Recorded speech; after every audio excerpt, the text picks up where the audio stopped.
Šiandien dienai 12 val. be 10:12 berods baigėsi būtent šitas saulės užtemimas. Jisai Lietuvoje nematomas, jisai matomas Amerikoje, Kanadoje, ten gal ir net Meksikoje, bet jisai pas mumi taip pat veikia. Tačiau šitas saulės užtemimas, jisai yra karminis, kadangi yra susietas su karminiais mazgais ir yra susietas su Chironu, auksiniu rakteliu.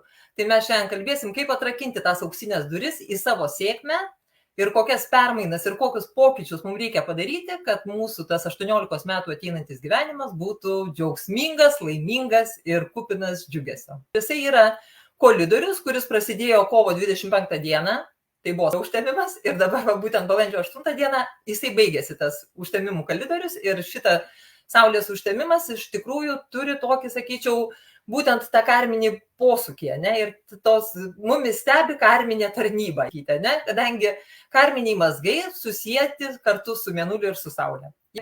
Saulės užtemimas kitą kartą būna sunkus žmonėm, ne? Nes jie, kaip vėlgi sakau, jeigu mes visko bijome, tai mums tada bus sunku. Bet šitas užtemimas, jisai turi tokį auksinio raktelio pobūdį.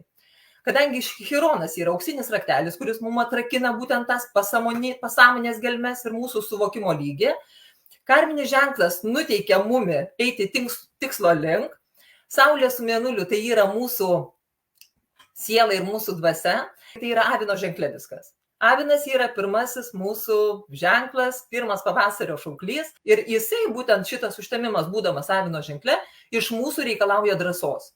Iš mūsų reikalauja poelgių, nes jeigu mes dabar nesiimsim nieko ir nedarysim, tai vat būtent sekantis užtemimas, kuris bus rugsėjo 18 ir spalio 2 dieną, bet šitas kalendorius, jisai pats viską sutvarkys. Ir nežiūrės į tavo norus, ar tau čia gerai, ar tau negerai.